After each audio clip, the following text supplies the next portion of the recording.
Light the beam! Light the beam! Light the beam! Light the beam! Oh, light the beam. We're back. The full team is back together once again here on the Sports Cave with Biggest Puma. I am your host, Sam Freas, broadcasting live here on the greater north side of San Antonio. We'll keep some details out so we don't make LG uncomfortable, not get too specific. Broadcasting live here tonight. Actually have a TV in the room. We have the NBA Finals game on. So if you are watching along with us as you watch the game, mute the game, listen to us. We'll pop over every now and then and see what's going on, see how it's going. But we are see Puma look to his right. Your left. When you do the Yankee Minute, I figure it'll be a good time for me to check out. check in on the game. I'm going to check out on that Yankee Minute. We are 9 days away from the NBA draft now, coming down next Wednesday. Wednesday. What time are they starting that at? 7 o'clock. So 7 o'clock. Might have. We're going to have analysis. So we'll know. We'll know. Honestly, you think we'll get to 14 by? No, but that'll be while we're live. If they even still have 14. We're going to talk some NBA in the main segment because, of course, we have the finals going on, but we also had the unofficial open of NBA trade season. Of course, we got to talk updates in the KD sweepstakes, and then a lot of sports from the past weekend to get caught up with. The voice you heard there was the glorious return of the Cap. I'm back. Back from his deathbed. Still scratchy voice. Got my Barry White going on. Hey, ladies, you like it when you hear it talk like this. Man, I found a random YouTube wormhole dude that had a bunch of old unreleased footage from concerts and stuff, and one of them was the "Can't Get Enough of Your Love." Can't get enough of your love. Dude was such a pimp. Wait, before I sing anymore, we don't want to get sued. Oh, yeah, it is the first 5 minutes. We've already lost monetization, but screw it. We're fine. As long as I guess we don't drop. Well, I'll tell you what you missed last week. You strategically, intentionally missed a lot of Cowboys talk. Oh, man. It was I didn't miss it. LG played I think let's not say I missed it. No, you didn't miss it because you were playing along in the chat. But I could tell you emotionally you missed it because it would have been your chance to be. You compared me to Micah, man. It would have been your chance to be Cowboys hater number one. There might have been something thrown across this table. You know what I'm saying? Well, it's not a briefcase of money yet. Yeah, right. Going Micah's way. You did miss. Speaking of Micah. We might have played the N-bomb last week on a clip because I forgot. Oh, behind the scenes, he told me this 2 seconds ago, and I said, "You said the N-word online?" No, that would have been a much different story. No, we played a clip from Micah telling all of his teammates good night that. I don't know if I'm going to be putting on this headset Yeah, again. I forgot, as the great Thom Brenneman once said. As soon as I heard it, there was a moment where I think this might be the last time we put on these headsets. Unfortunately, you missed out on that. But good to have you back in the room, as always. Thank you. Of course, the other part of this operation, some might even say the most important and crucial part of this operation is the great LG. Yeah, I don't know how to work this stuff. How? No, God, no. No, there he is. We're running on bubble gum and tinfoil without LG.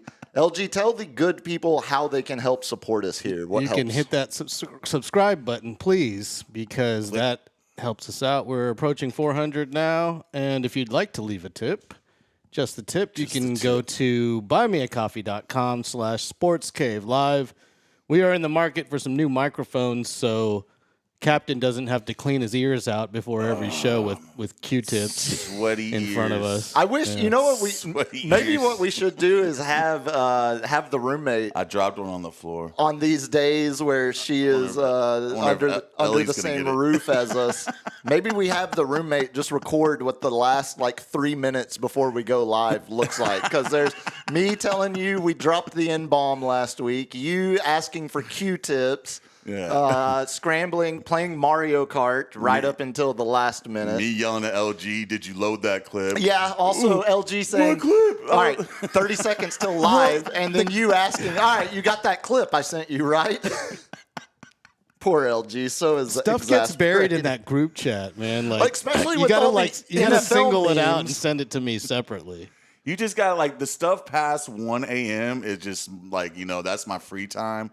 That's the stuff I like, ignore the most. Yeah, well, there's some gold in there, Jerry. Yeah, it seems like the number of Instagram Cowboys memes that hit the group chat after 1 a.m.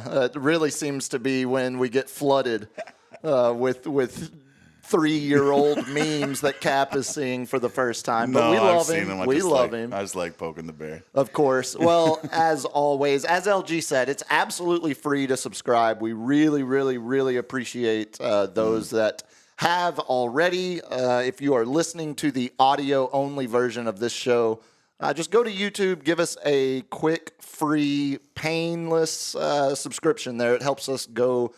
It helps us, and it goes a long way to keep building this thing. You know what I've noticed is the YouTube, when you type in Sports Cave Live, we have moved up a notch. Oh, have we? Our SEO is moving from all up. my guerrilla tactics, Love it. of like doing it. It's now moved up one notch to where we are above the other Sports Cave Live, where whoever that is. Not important, but God! Well, I hope we don't move up too close where the lawyers get involved, because at that point, then that's when LG. That's I don't know. It's all LG's operation. I was like, I am the captain. There's no background checks here. No, that's most important. Something else you missed. We're doing today is National Fudge Day. God dang it! What's with this National Fudge? Every day is something stupid. Man. Okay, and so hit me with them every we do day. a show. Hit me with them every day. I'll take So enjoy fudge if you haven't already today, because we only get one of these National Fudge Days a year. So you got to make it Pride count. Month. This is a softball, man. It's a softball. I'm sorry, sir. I'm too busy. I'm too busy celebrating African American Music Month, because that's what my Spotify X AI DJ keeps telling me. Oh, really? Yeah, So is it just like everyone uses these BS holidays, monthly observances. so it makes you a playlist? Of course, and then for the most part, and it's not like it's not like something you would normally listen to. It's very, very niche. It's very, very deep cuts of artists. There are some good ones. What was it? Kanan was a good one. That was back in the day. I haven't heard him in much lately. That kind of aged me. I think that was like early 2000s. Yeah, I like it though. I like it. Yeah. I always like it when it serves me something new, at least so I can either claim that I found it myself, or I can just immediately hate on it and bitch about AI like you did last week. Exactly. That feels like a good place. Let's jump into it. Do a little weekend recap, as we are wont to do on Monday nights. Of course, feel like we got to start with, since we were last in the room last Wednesday, we have had just insane amounts of, record rainfall. That one night last week, it was, we got more rain here in San Antonio than we do on average the months of June and July combined. Dude, yeah. It was gnarly. And of course, thoughts go out to those people that, man, I can't believe that. Where was it? Wurzbach and Parenbeidel? Yeah, over there. What the last number I saw was 13 now reported dead, but 2 are still missing. Is that still 2 missing? So yeah, man, that's unfortunate, man. Y'all don't realize how powerful water is. You go up there, if that thing is a fourth of the way up that car, it will slide you. You know what I'm saying? You got to think, man, that's just a board. If you ever try to do anything, put a board in a running water and see if you can hold that board. And it's going to push you over. It's going to push you over every time, man. It makes me wonder, be safe out there. Be safe. The way that, that particular floodway that carried a lot of those cars away, it's the same one. I saw KSAT was doing a story where 20, 30 years ago, they had done an exact same story about that exact same part of town. Oh, yeah. That had cars So this flooded off. this whole north side I grew up on, and like especially off of Wetmore before they like started doing it. That's like, ironic. That thing used to have like a river go through it on every flood, and like I remember my stepdad tried to go through there during the 99 storm or the 98 storm, and we were almost a casualty. We were like, I mean, I felt the car drift about 5 feet to the left, and I was like, let's wait it out, Yeah, buddy. what are we doing here? Let's wait it out, We've, I remember when the roommate and I first moved to town, it wasn't too long that we had the big flood where, all of the quarry was underwater and the golfers were standing out on the bathroom sheds on the back nine to try to stay out of the water to get rescued. We're almost basin. Yeah. Exactly. Yeah. When all of that flooded out, and that was the moment. That was my first. I feel like that was like a first initiation into living in San Antonio, because we were living in we had already moved downtown. We spent the first 9 months here in early 2011. First 9 months out in Leon Valley, broke that lease, moved downtown as fast as we could. And then like right after we moved downtown, all of that almost basin flooded out. And I remember watching on TV and seeing, like, couldn't believe, it's like, does this happen like regularly, often? That's like old money over there. You got Terrell Heights, you got, Yeah, Almost Park. All that. Alamo Heights is real close to there, and like you got the dam road connecting them. And have you ever seen that dam like where it's full? Actually, yeah, it's crazy. No, it's you. I mean, you said it. Water is terrifying. The closest I've ever been when you remember when all of like Wimberley and New Braunfels, all that flooded out real bad, and they had all of the houses literally floating away over in Wimberley. Yeah. We were the house, the double wide. Right, well, hey, there's some nice ones in certain parts of River Road over there. I'll take a double wide. We were especially over there. We were driving. We were supposed to go to my buddy was proposing to his now wife at a lake house over in Marble Falls. Yeah. And so we were driving from San Antonio to Marble Falls. We got to Blanco, and when we got driving, the whole time we had driven that far, the water on the sides of the road is starting to rise. And Steph's the one that was like, and we're in her old Honda Element at the time. So I'm like, man, any amount of water, and we're just going to float away in that thing. And she kept saying, she's like, maybe we should turn around. And I was like, no, I've driven in worse. It's fine. We're fine. Of course, the bravado of the man, like, just push it through. Look, just get it through. It's because I'm such a good friend, as all of y'all know. I was doing everything I could to get there for my buddy, to watch him propose. No, really, I just wanted to spend a week at the lake house, at his family's lake house. He's a great dude. Shout out Brennan. But no, we got into Blanco, and the river was over the bridge right there. Oh, yeah. And that was the point. That was the moment where I was like, I think we should turn around. Yeah, I think we're going to miss this one. And then at that point, we're driving back to San Antonio, as now the ditches on both sides are rivers, and it's over the water, so we're sliding that was the close, besides like river crossings where I grew up, where it was like I should have known better not to go across, but that was the first of like being caught in a storm. Yeah. Which it sounds like, I mean, all of this rain came so fast last week. I don't know how many of those people drove into it or just got caught in it because it rained so fast. It sounds like it was the latter. The fact that it gets dark, you don't realize how deep it is. Exactly. And that's the key. Like when it rains that fast, especially when it's dry. Let me talk some science about y'all, man. We got some Bill Nye the Science Guy.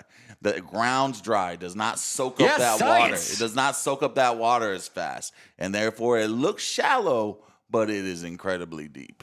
But there's my science kick. Yeah, we might need a fact science check. corner. And we need an actual scientist to fact check it. But yeah, as you most importantly said, thoughts to the 13 deceased in the family, and just can't imagine. I watched one of the, we'll pick pick up spirits here in a minute because I'm about to bitch at the city about Shakira concert. But I watched one of the news. I've been watching more local news because I've been recording every single local newscast because YouTube TV has unlimited DVR. Your little quad box. Oh, dude, you can get quad box of local news channels. I flip between local news and cable news quad boxes. Do you just mutter in your sleep like pretty much back in five? Pretty much. I mean, pretty much. I'm a junkie. I was raised on C-SPAN. The only reason we don't watch C-SPAN is because the roommate draws the line at that. She's like, I'm not watching C-SPAN for another effing minute.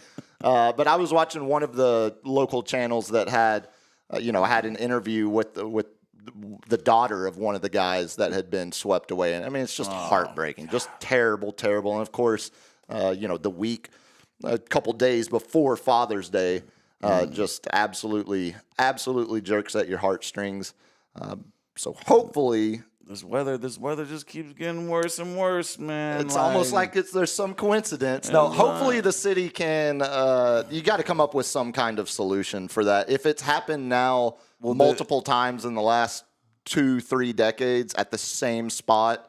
Well, if you pay attention to local governments, the local government, half the construction is to have free-flowing water to where it does not flood.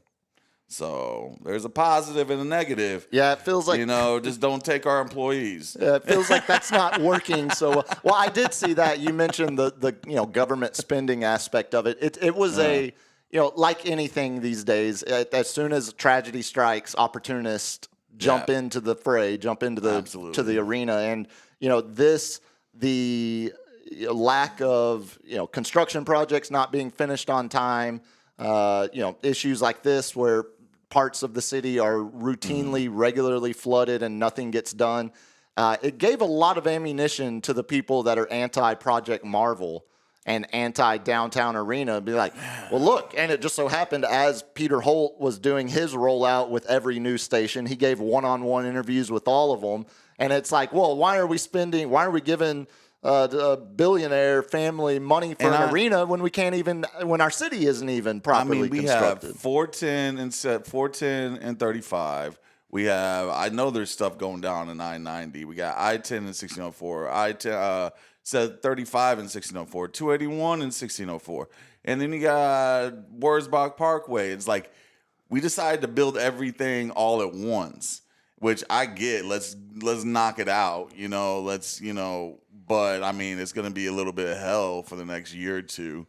But I am for, Holt, you're going to make the money at Project Marvel. You're going to have a brand new minor leagues team that we get. I don't know. Is the mission triple? That one is outside of Project Marvel. That one, it sounds like, is actually closer to being fully approved because it's way more private investment. It's not a city. It's not going to be a city project. Isn't it supposed to be by the Pearl? Or? It's where the old tech high school was, right there by market side of downtown, over by the Enchilada library and everything. Do you see this blank stare? I know. I am someone. I love living downtown. The roommate and I use the downtown library a couple times a week. I know Sunset Station. Yeah. I know the big convenience centers. I know the Pearl. Just Southtown. Think west side of northwest part of downtown. But then the Spurs arena would be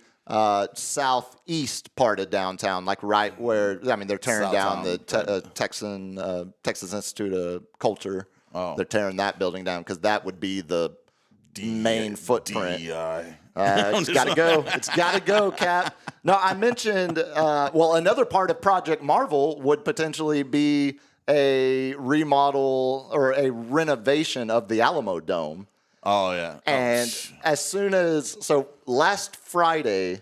I don't get why you have to walk a mile to get in there. I'm just saying, that's I'm a big guy. Because there's train tracks. And you got to go up and down the stairs, up and down the stairs. And I'm just like, come on, man. No, you're not getting. I'm sitting here sweating when I sit next to somebody I don't know. Well, our buddy, the old, what was it? The Tulsa Sky Fair guy. Bring back the sky trolley to take you from I'll take to a drop trolley. you right off at the Dome. But no, Shakira was supposed to play the Alamodome Friday night, which this is With her $100 parking.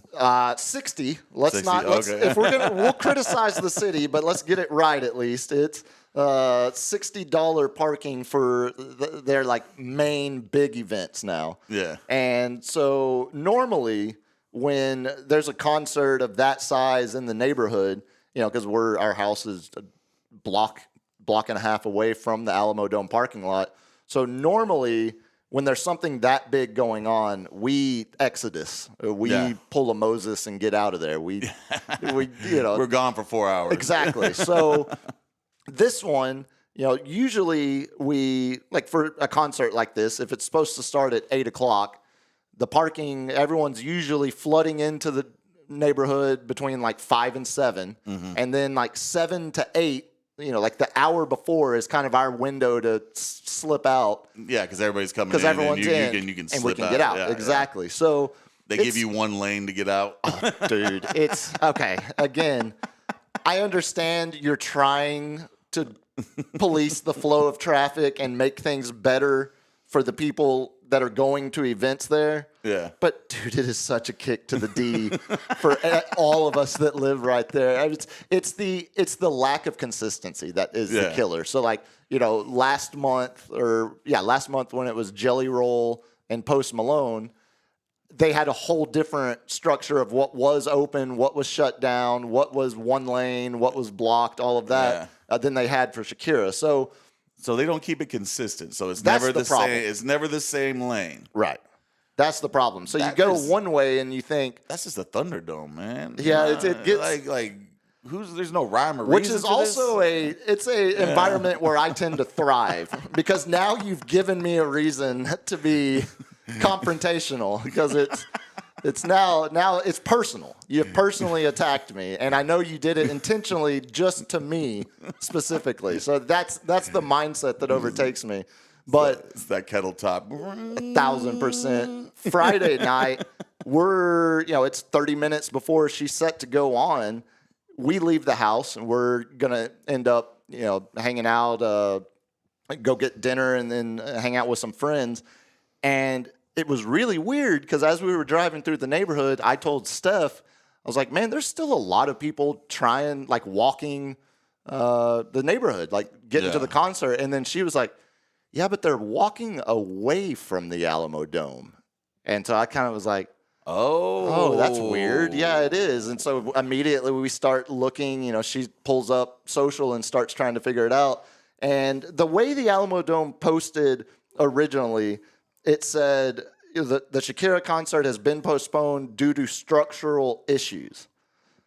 So What? Right. So again, Like the stage, or like Alamodome might have a AC falling through the top of it. that's where the question immediately became trying to figure out which one is it. And Wasn't that in DR, Dominican Republic, that the stage is like? oh yeah, Nelly Cruz's sister was in the rubble, I believe. Unfortunate. But yeah, Alamodome puts it out there. It's structural issues that are the reason the show's canceled. So then again, kind of like the opportunists sprung into action, and it was like, hey, the Alamodome charging $60 for parking, and the thing's falling apart. It's going to fall in on you. And so immediately the Alamodome went to clarify it wasn't any structural issues on their part. Apparently, she's had to cancel other shows already on the tour because this third-party vendor that her production company is using, like they put the picture out and it doesn't look like much, but I mean it's shoddy welding. It's just the welding on one of the. You don't want Shakira like falling on that sweet butt of hers. That's correct. That apparently unable to age physique. Don't hurt those hips, baby. Yeah, it was pretty wild seeing because I mean, dude, it was like families. I mean, it's Shakira, like just imagining people that have driven up from the valley for this show. Dads taking their daughters. Yeah, I'll take you to that concert. Exactly. Yeah. Oh yeah. Don't worry. I got bring all your friends. Dad of the year. Yeah. We'll charter a bus to go up there. People that had. You want to do a meet and greet? I got you. I got you. People that had paid for hotels for the whole weekend because it was a Friday night show. So are they going to redo it, or is it like at the end of the? I mean, that's got to be an ass whip. Just having to rebook your hotel. Yeah, and I think she was in Houston. Maybe that's tonight, or maybe that was last night or something. So. Maybe there's a way to swing back if they can get proper equipment, but it was very. You're gonna find out when they start shutting down your roads. Man. I know exactly. She's gonna do a pop-up show at Charity Bar. But you asked, talking about the parking, so the city apparently refunded parking. Apparently. So if you didn't get refunded and went to the show, reach out for us because I'd love to have more ammunition. Oh yeah. But apparently the refunds for parking were supposed to hit people's accounts today. Let's get a 1-star review or something on a refund of parking. Oh, dude, there were so many. I'll tell you who wasn't refunding parking. My neighbor Jose across the street. It was a park at your own risk. Oh, Jose, no habla inglés, man. No way. Oh, look, you think you're getting a refund? Español, man. Yeah. He too. Well, that wouldn't have worked for them because it's a Shakira show.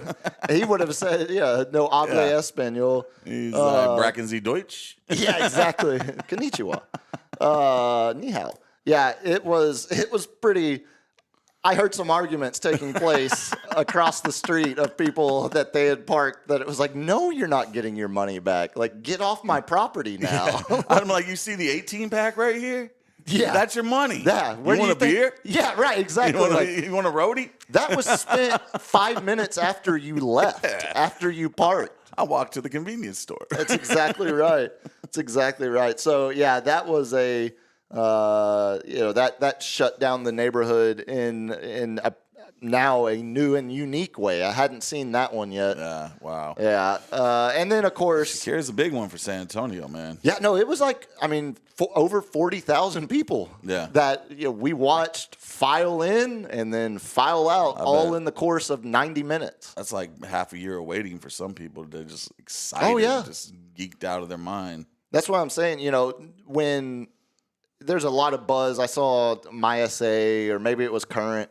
One of them was getting a bunch of clickbait interactions from people because they were writing.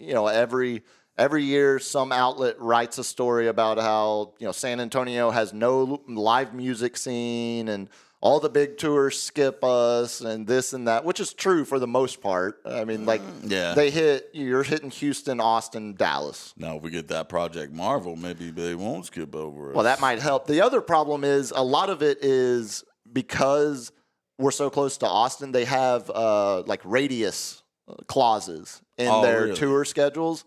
So if you play a show in Austin, sometimes you're still in because they want everyone funneling to Austin for the show. I wonder what the radius clause for, because I'm thinking of L.A. and San Diego, and that's almost like Austin. It's far enough away, though. It's far and enough. I also think San Diego San Diego gets treated like San Antonio. Yeah. In that whale's example. vagina. Yeah, unfortunately. The roommate just got back from her trip. She sent me, that was something else you missed. She was staying in a hotel that was right next to the Petco. Oh, yeah. And so during that Dodgers-Padres extra inning game, they were all watching it from the rooftop bar. And, I mean, you could just see it perfectly. Oh, yeah. I love Petco, one of my favorite parks, man. Yeah, that one. I got a lot of people out in San Diego. I was like, go to Tasting. I had a friend out there, and I'm like, go to Tasting Thirst. I'll set you up, and blah, blah, blah. And they're like, we're not going. And I'm like, all right, fine. Yeah, you're just not going to win that battle. I was like, just tell them Captain from San Antonio sent you. Yeah, that'll get you far. Hey, it got me in a French Montana concert. I'm just saying. Well. Yeah, in basketball shorts and a cutoff. I was about to say, was it? The bouncer looked at me and was like, yeah, you're not dressed right. And I was like, tell him Captain from San Antonio's here. Well, I will say, like most events in San Antonio, at least here, if you just act like you belong and tell the person at the door, no, it's fine. I'm supposed to be here. And they're like, well, okay. He said he was supposed to be here. Exactly. I guess. He's like, I don't get paid enough for this. Yeah, shit. it's like I'm not putting up. I'm not even fighting you on that. But no, of course, I mentioned also. Oh, I forgot to call my dad. You forgot to call.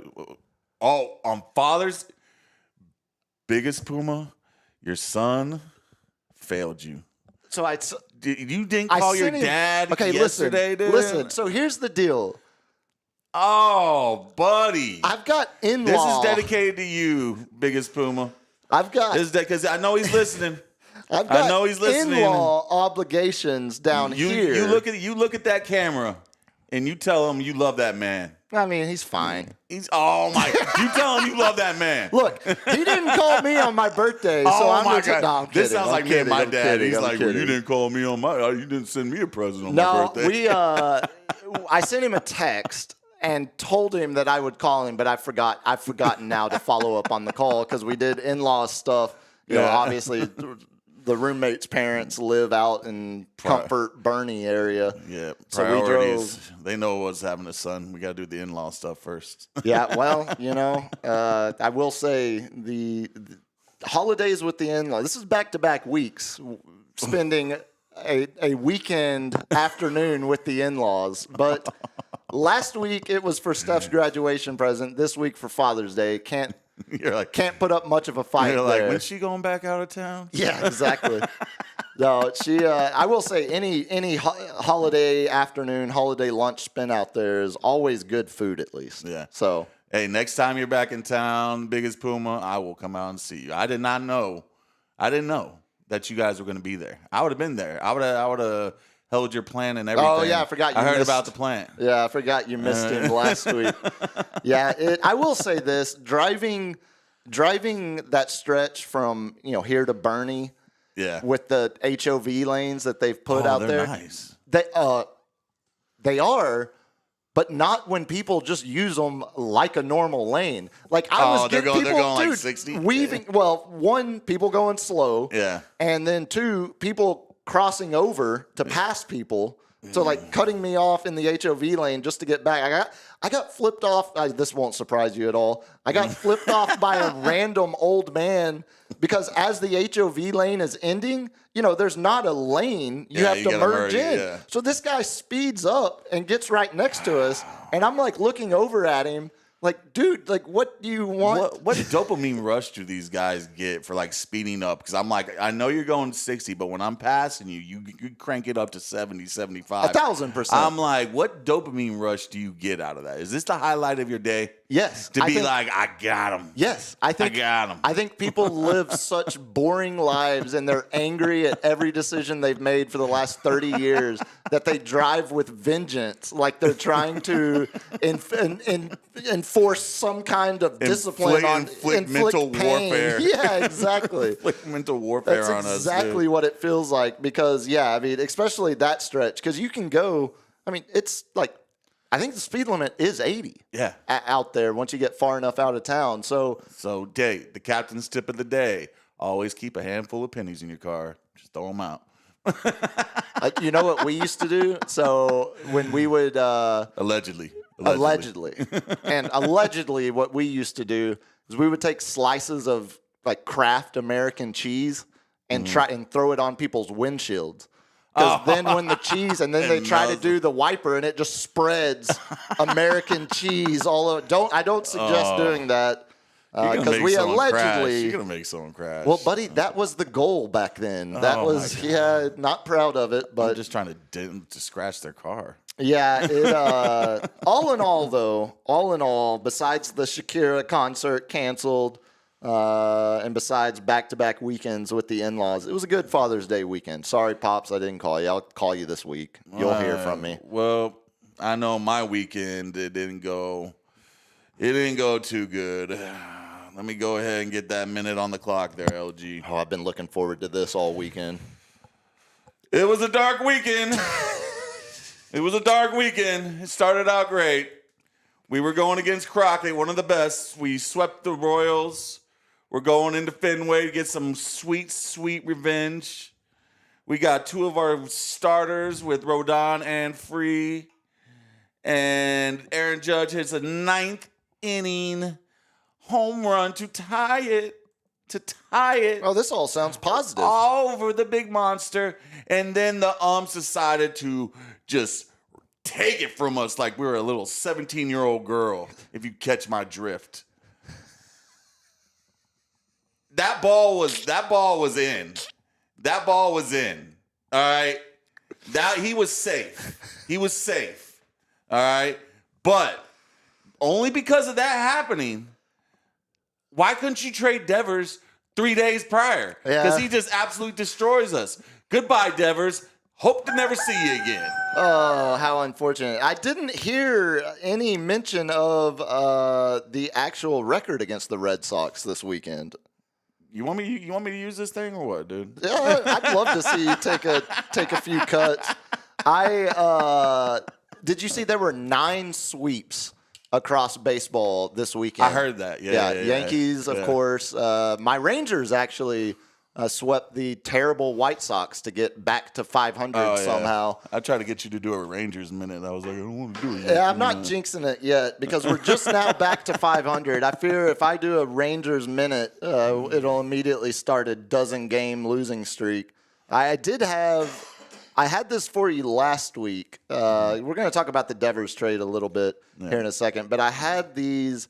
I don't know if you saw this, but last week this was floating around. This is one stat that every MLB team leads the league in. So one stat that each team is number one in. So, for example, your Yankees, they have because we were the last ones. Well, no, they have the highest team on base plus slugging. Yeah, highest OPS. Well, of course. Yeah, so Rangers, fewest base runners allowed. Again, pointing to the strength of the pitching. Problem. Arizona, best OPS when ahead in the count. So, a bunch of Boston, most hard hit balls. Cubs, highest first pitch strike percentage. So it's, for the most part, Angels, most double plays turn. For the most part, these are positive stats. Yeah. Somehow, the Rockies have the most triples of any team this season. Yeah, they don't care. As just bad like, I'm going as for they've it. been, They're Pete Rose in it. As bad as they've been, they still somehow have the most triples of any team. You want to guess which team has the most pitches of 100 miles per hour? I'm going to tickle LG's butt right now. How many pitches of over 100 miles per hour or more? What team leads the league? Soriano. You got, I would say maybe. That kid that Milwaukee just called up might be, Hoskins with Crockett Pittsburgh. goes over 100. It's randomly the Reds. Hunter Green. Is it? Are they the tallest? No, that was the UTSA stat. That had the tallest. Oh, yeah. Okay, so all of that being said, the Baltimore Orioles are having a terrible year as well. Yeah. Underachieving, not as bad as the Rockies or White Sox, but underachieving where they thought they would be. Somehow, with all of that talent on the roster. Yeah. So the one stat they lead all of MLB in, they are the heaviest team by average weight.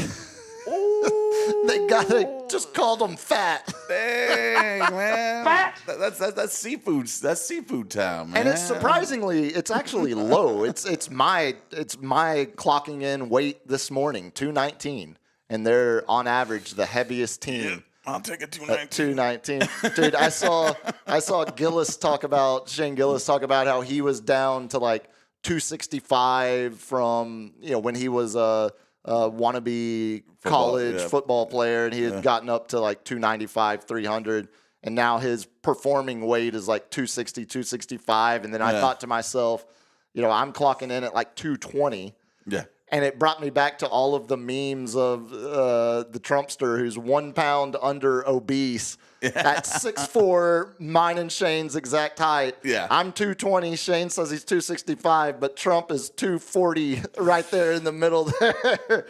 Bring out the DK. I don't like to say fake news a lot. Bring out the DK Metcalf memes again when it's like, this is He's saying it's nah, dude. Like there's a lot of weight. They have a weight requirement. Like I'm sure everybody knows. Like in football, like if you do not stay a certain weight, they will start docking your pay, and they even start doing that with time in the NCAA football. Because I guarantee you, I was like probably like when I was on the line, I was probably weighing in at about 250.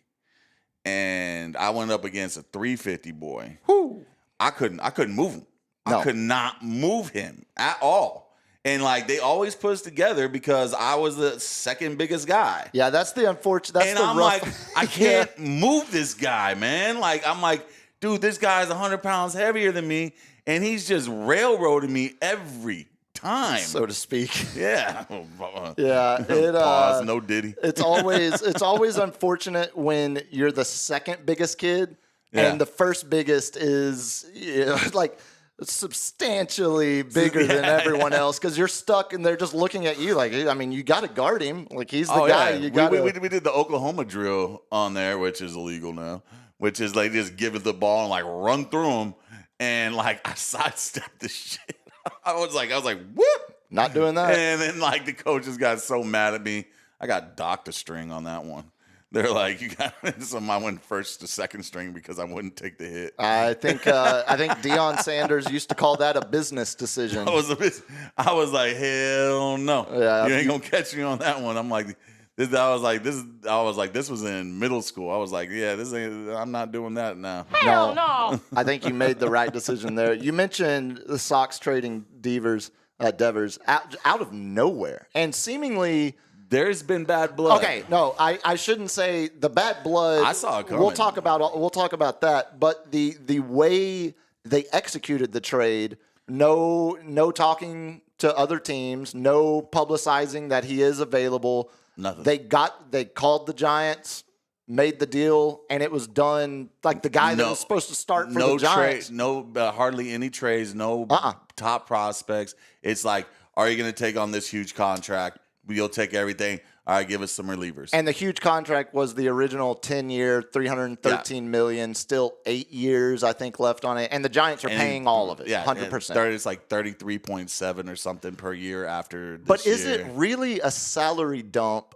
So the way you just described it makes it sound like a salary dump. But you mentioned, so going back to the offseason, the Red Sox sign Alex Bregman away from the Astros. Mm-hmm. So now they've got to find a spot for him. Well, now Devers, you're not playing third anymore. We want you to DH. Devers did not want to play third, did not want to play first. Well, he wanted to play third. No, I mean, he did. Yeah, he didn't want to DH. He didn't want to DH. He didn't want to play first, and he sure as hell didn't want to play outfield where they started putting his ass. Right. And it was after Homeboy, the first baseman, had the season or maybe season ending, but the long-term injury pushing, opening up a spot. And they were like, well, hey, if you still want to play the field, play first base. And that was when Devers told in an interview with local media saying, you basically said, I think the front office needs to do their job and find somebody that can play first base. And you know what they did? They brought up the number one prospect. They sure did. They sure did.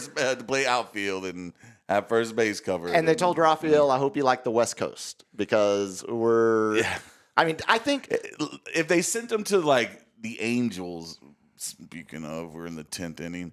Whatchamacallit, if they sent him somewhere, but like they sent them to one of the best teams in baseball. Yeah, and again, like you said, without that them are technically over the other best team in baseball, the Dodgers right now, even though Detroit's got a better record, but we all know Detroit ain't gonna last, No, it's just I think that's against different. Compared to they'll come back down to earth after spring break, the All-Star break. That AL Central is overperforming, not just the Tigers. I mean the Indians, which of course we saw the Indians last year push the Yankees a little bit there in the playoffs. Ramirez is another Yankee killer. Yeah, I just see you, Devers. Hearing ain't gonna miss you. The way we're going to talk about the NBA trade that went down. And hearing the way a lot of people were referring to this Devers trade as comparisons to the Luka trade, where it was they didn't sure, he had $250 million left on his deal. Yeah. But he's also a premier hitter that plays a premier position. He was Boston at that time. Right. There's no other player in Boston that shined like he was like. It's like trading Big Papi right now. It's like trading Mookie Betts the first time they did. In 5 years, they have traded Mookie Betts and Devers. Yeah. Which are the two fan favorites. Right. So, but like Red Sox, I've got a buddy who's a Sox fan, and as pissed as he was about the Mookie trade originally, then it shifted into, okay, well, at least we got Devers now, I keep wanting to call him Devers now, who, like, all right, I'm over the Mookie trade because now we got this guy for 10 years. Mm-hmm. We paid him $300 million. He's going to be our guy for a decade. Well, no, now he's in San Francisco, and the haul you got back mentioned, left-handed starter Kyle Harrison, Jordan Hicks, who's a flamethrower, but not a top-end guy, inconsistent, and then a couple prospects that don't really jump off the prospect rating lists or anything. Well, Boston fan eats paint chips, so they'll hang their hat on somebody else. Yeah, well, I mean, they still for Boston, Alex Bregman probably fits in better with that fan base anyway to begin with, but it was shocking. I mean, you mentioned obviously the turmoil behind the scenes that had been building to this. Yeah. But it felt like it would be more of all right, fine, you know what? We can't resolve this relationship. Rest of the league, send us your best offers. And that apparently didn't happen. Dude, yeah, it was out of nowhere. Like, is this like a trend that's going to be happening now? To where like trades are just going to happen out of nowhere? Like, it's just these GMs and not even the agent's going to know? I mean, it opens up. Like, the GM's just sitting there having like little, Illuminati meetings and stuff. Talking and to each other on Signal. Let's just do this. Yeah. Tristan Cassis, that's the first baseman that got injured. I couldn't remember. Yeah. And it was season ending. You might be onto something, especially with the guys that have $250 million committed to them contractually. Best association in all of sports, man. Baseball Players Association. Dude, yeah. It untouchable. Seems, like in NBA, I think they got the second best. NFL is dog poop, But yeah, the only one the NFL might be better than is the MLS Players Union. Do they have a union? Oh, yeah. Yeah, and they get it handed to them every CBA negotiation. Oh, buddy. Yeah, but I mentioned the rest of baseball. My Rangers got back to 500, and I guess biggest baseball headline today, now that the Devers trade is in the rear view, Ohtani back on the mound tonight, making his debut. Gonna hit. Look, dude, if your guy could pitch, it would be just as impressive. But what Ohtani does, no other human is ever going. No other human is doing what Aaron Judge is doing right now. No, we've seen Aaron Judge. We've seen not like this. Yeah, we've seen those offensive numbers. We've seen Barry Bonds. His on-base percentage was better because they walked him, but nobody is hit like him. Nobody is at the average like him. So you're describing an average that's maybe 8 points higher than Barry Bonds. We've seen that before, though. We haven't seen a guy a Cy Young quality starting pitcher. And, you know what? An altogether package would be a good center fielder who doesn't make errors in the World Series. He's a right fielder. Ohtani. Well, then why was he playing center? Ohtani on the mound tonight.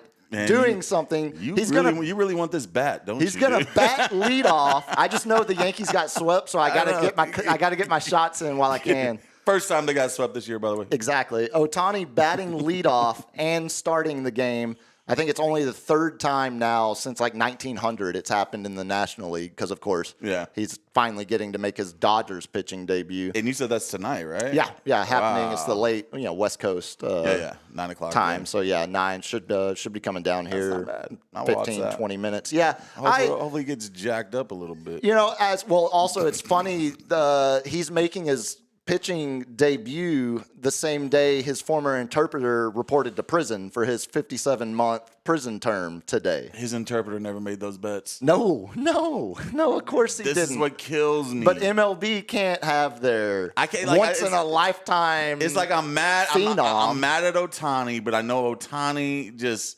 he took, it was like, hey, you want to be banned from baseball all your life? No. Well, then just say this. Just roll with this. Okay, I get it. But then you're gonna let Pete Rose die until you're like, hey, finally you can be let in the Hall of Fame. Like, it just burns my britches. Yeah, it feels like in 30 years we're gonna get a tell-all book of. It's all sports writers. What actually? It's all the old curmudgeon sports writers who, like, someone was like, the extra innings game with when Judge hit the home run off of Crockett, like, the ghost runner is the stupidest thing in baseball. Them taking away getting trucked at the home plate was the dumbest move ever, because that was the most exciting game in baseball. But I do like a lot of their moves. I like the pitch clock. I like some of this stuff. I like it where you can't throw over 8 times to first base. I like where you can't ultra shift. Yeah. You know what I'm saying? So there's are some good, but, like, those two things, like, are ridiculous, man. The Ghost Runner one is pretty cool. And I'll say, I was watching the Rangers this weekend. Yes, they would say he's relief pitchers, but put 2 more relief pitchers on your staff, and all that does is just cost the team a little bit more money. Or that's it. Or use some minor league options. That's why they're there. Call guys up for 2 days to be the back end of the bullpen. But that's what I'm saying. It's just going to cost them a little money. Of course. That's all it is. That's what decides anything. And you give these kids a chance to go to the show. And, like, and honestly, you know how many people, like, it is sometimes straight luck to find a Hall of Fame player. Because you'll be number 32 prospect and the number 1 prospect burns out.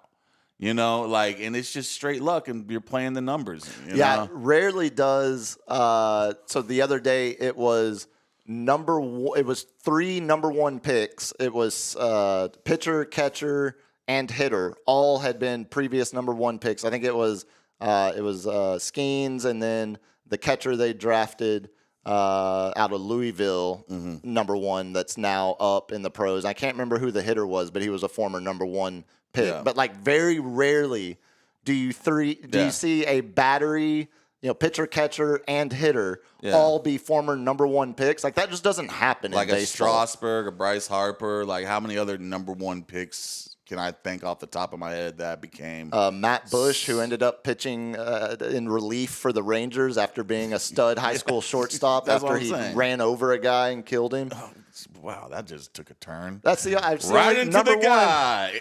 Number 1. Well, I'll tell you. Here's a professional. Here's a professional transition. Speaking of driving right into somebody, LG, how's that new self-driving Tesla going? It's going great. Oh, the AI hasn't got you yet?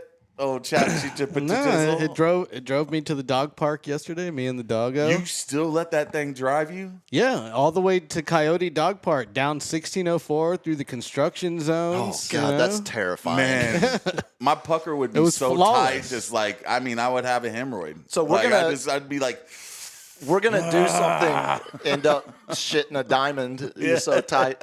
We're going to do something this week where LG takes you and I. Oh. We're going to put some cameras in there and let that thing drive us. I'm sitting passenger. See which one of us freaks out the most. I'm sitting passenger because I'm grabbing that wheel, dude. I'm like, I'm on it. Don't worry. You're on it. Yeah, you have to be. You just said it. You let it drive you, man. You do, but you have to supervise it. Just in case. And if that thing had been in self-driving mode on the way to Bernie yesterday, that we would have had 3 wrecks. Are we talking about stereotypes? I mean, LG is Asian, so we're already going behind the 8 ball here.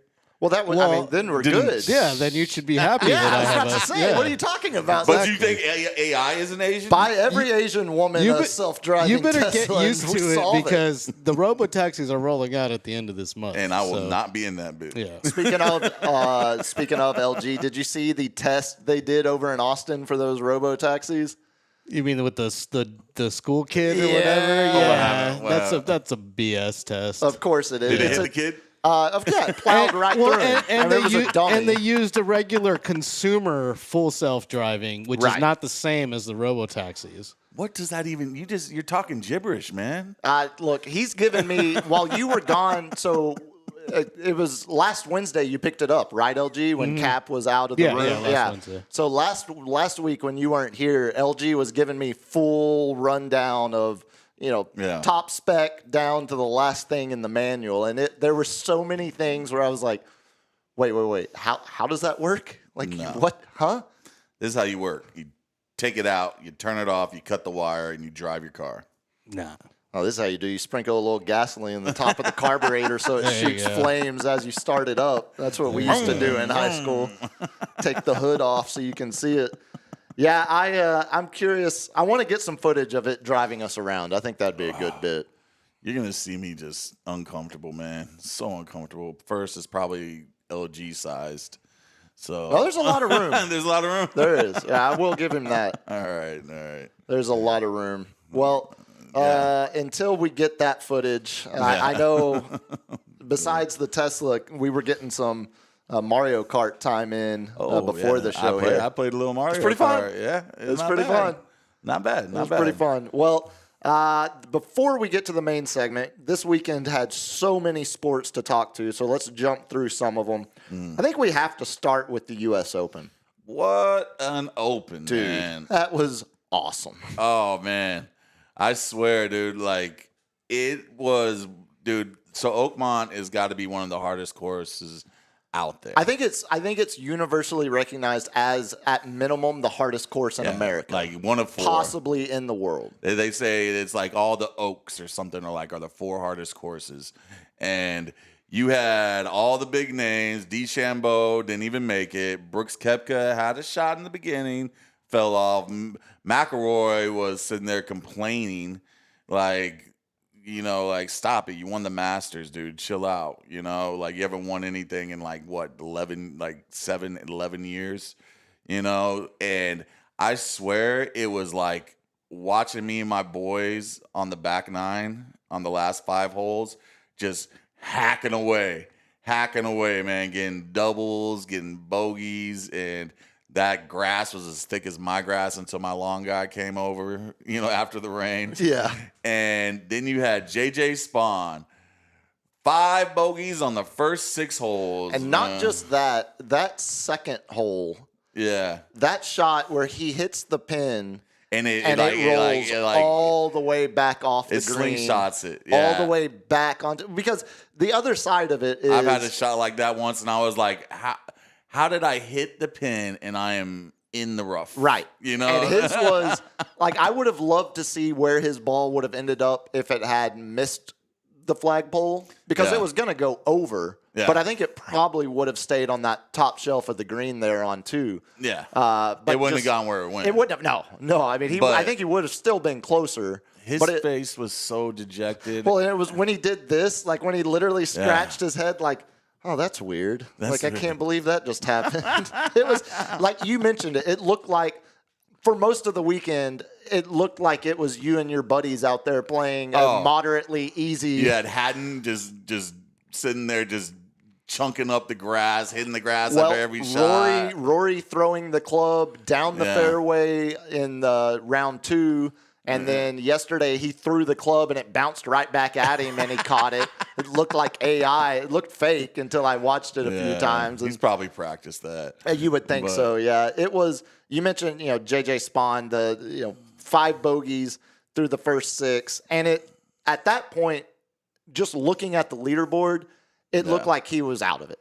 Yeah, it looked like Burns had a good lead. Yep. And then you had old man Adam Scott making the run up. He was making a run. Mm-hmm. But all these guys, with after hole 14, you had 5 guys one over par. And you had Sweet McIntyre, who was like he was in the he was clubhouse. making the rush, making the run, put up a +1.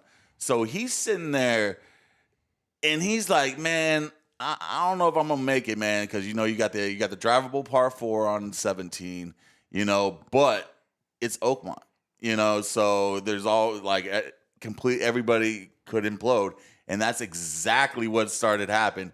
Everybody started to implode." Except for JJ. Yeah, and obviously, the highlight of the weekend is the putt he made on 18 to win it. The highlight was 17. What do you think? That's what I was about. 17. That's what I was about to say. But the highlight, when I say that, the image that we'll see the rest of our lives when we think of this U.S. 65. Open, it'll be the 65-foot putt, the longest putt anyone made all weekend. Yeah. A putt that he only had to. It's the longest putt ever made to win. Yeah. He had to 2-putt to win or 3-putt, which would have been very easy on that green, and then him and McIntyre would have been in the playoffs. But you mentioned it, the driving the green on 17 and then birdieing 17, that was the moment where I turned to the roommate and I was like, he was about 15 feet away from the hole for an eagle. Yeah. And I'm like, oh my God. I was like, he's about to go one up. All he's got to do is just par 18. And like that shot was the killer. And what really saved him on 18, even though he holed it, was Hovland. He got a great look at it. Yeah, man, he got that read, just almost the exact same thing. Saw that he can hit that thing firmly, and it's not going to burn past 10 feet past the hole and whatnot. Which is because of after the hour-and-a-half rain delay. Oh yeah, that green is now a whole different condition. You don't know, right? So getting Hovland to go right before him with an identical line. Because sometimes on the greens, sometimes you got some heavy water spots on the green. You got the drainage where it will be fast, slow, and especially with 65 feet, you could probably have 3 or different speed changes on that thing. Yeah, and you mentioned the puddles. Burns kind of got screwed by puddles on the course. Everybody's got to hit the same course, buddy. Yeah, it feels like that one.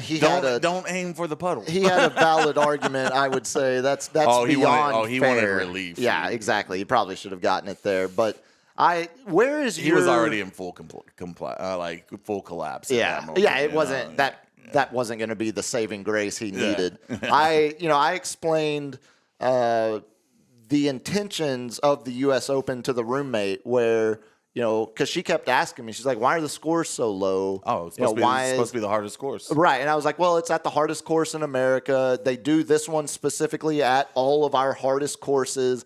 And they cut the grass a little lower. That was what she said. The green's a little lower. They put the rough a little higher. It looks like it's not just the court, because she was talking about like the church pew bunker, stuff like that. And she's like, this is not a course I think I don't see courses like this when you're watching it, and so I was explaining to her. It's a course I wouldn't pull my driver out on. God, no. Well, except for the fact that it's a 7,500-yard course. Yeah.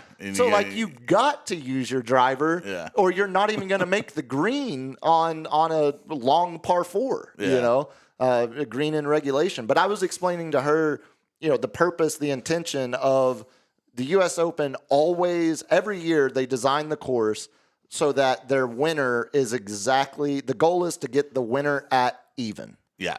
Dead even, dead par. Maybe 1, 2 under. Well, and that's the thing. If Spawn hadn't sunk that putt, he would have won the tournament at dead even. He would have 2-putted, par, dead even, and would have won with the second place guy at 1 over. That was almost the perfect finish in terms of what the U.S. Open wants. So Burns was cruising until they did the weather delay. Yeah. And then he went, 5 over immediately after. Yeah, and it's funny too because 2 doubles and a single. He held off on teeing off. It looked like he was, that's the right move. I mean, you could tell either someone had told him the delay was coming or he was just intentionally being slow at the tee. Not that it would have changed anything.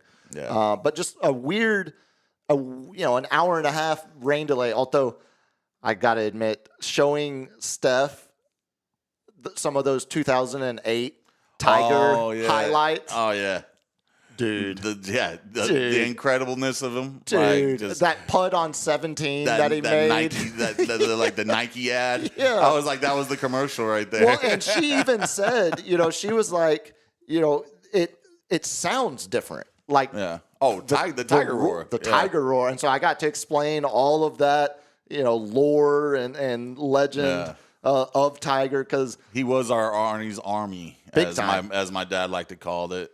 And he's like, man, my dad used to hate Jack Nicklaus. Yeah, it's interesting now because, when you see a name like JJ Spawn at the top of the leaderboard at the end of the tournament, I think there's a lot of people out there that, his only other win on tour is here in San Antonio at the VTO, Valero Texas Open. He was about to quit. Right. And then he watched a little movie called Wimbledon. Well, and he said it inspired. Everyone's got to find their inspiration somewhere. Because it was an older guy, and he was about to quit, and he came back and won Wimbledon. What is he, though? He's, late 30s? Yeah. Something like that? But, I mean, you're getting up there. If you only got one win and you got to pay for every tournament, he's only 34. So. Yeah, you're not guaranteed the cut. You're not guaranteed money unless you make the cut. Yeah, I saw his total earnings before yesterday. He won like $4 million yesterday or something, but his total earnings before that had been like $15 million. Which again, I mean, I'll take that. That's pretty great for playing golf. But you're probably paying like at least a quarter of that just for entry fees, travel, entries, lodging. Yeah, no question. Trainers, caddies. The question that comes to mind, because you mentioned the big names, the guys that were the top 10 betting favorites really played no role whatsoever. I think they were horrible. One of them ended up sliding into the top 8 by the end. Koepka? I think it was either one of them finished right there inside the top 10. But most of the top 10 betting favorites going into it were absolutely non-factors, by the end of the weekend. So I do, it's a nice story. Yes. It's a great story. And JJ, Spawn almost beat Rory at the Players. Yeah. He went to the playoff before he put it in the water. He changed his chipping and putting coach. So he changed his coach around the green, and he's drastically improved. Yeah, from what I was told from Sweet Scott Van Pelt, which is better than Jim Nance. He looks Nance is insufferable. I've made my thoughts on that well known. It's interesting to see where a guy like that, because it does, like you said, it seems like he's a different golfer now than he was 2 years ago. Yeah. So is this potentially the beginning of, is he a multiple time major winner now, or is this the crowning achievement? I think he'll be in contention but he's not gonna pull off a run. Yeah. He's not gonna pull off like a Koepka or a Scotty run or anything like that. Did y'all see the video of Koepka checking out the chick's ass as he walked by? Oh, of course Koepka did. Yeah, he's married to a supermodel, man. A little Instagram model that's about rail thin. Exactly. Well, and the girl that he was looking up and down, great ass. Little thick. Little thick. He wants some jiggle on that. I think he's thinking, hey, look, that's a proper Pennsylvania girl right there. That's proper Western PA. All you girls that want to get skinny, just know what us guys are looking at. Yeah, that jelly. They get skinny for each other, not for us. That's for damn sure. But no, I mean, if a tournament is compelling enough that the roommate celebrates when a guy wins it, that tells me the average fan got their money's worth. I'm excited. The Masters was amazing. Yeah, this was amazing. All of them. Canadian Open was amazing. This whole year of golf has been pretty. I've seen some of the best golf, some great meltdowns, and some good storylines. So I mean, the second, we're coming up close to the second half of golf.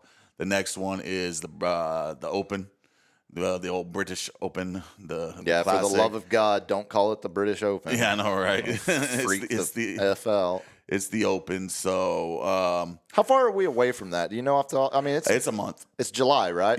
Yeah, mid-July. So they do it every month. So, we got that coming up, and then we also, speaking of other sports, man, hockey's been pretty good. Yeah. Since we last talked, Florida still looks like they got a grip on it. Yeah, we've had 2 games since we last talked, and Edmonton saved themselves that game 4 with the overtime win. They were down 0-3, right? Yeah, that game was nuts. First period, they're down 3-0. And it really looks like Florida has the boot to the neck. We're done. Like it's time to go to sleep. Just throttling the life out of them. And then an amazing comeback. 3-3 by the end of the second period. Well, didn't they go up 4-3, and then Florida had to hit to get the fourth to go into overtime? Yeah. Yeah, and I've got Edmonton.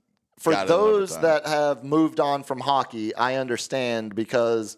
After the Stars went out, it's been a great series, but it has, like you said, it looks like Florida is clearly the better team. So Florida, the goal you're talking, 19.5 seconds left when Reinhart had that tying goal to send it to overtime in Game 4. That's the second latest game-tying goal in Stanley Cup Finals history. The latest ever? What's that?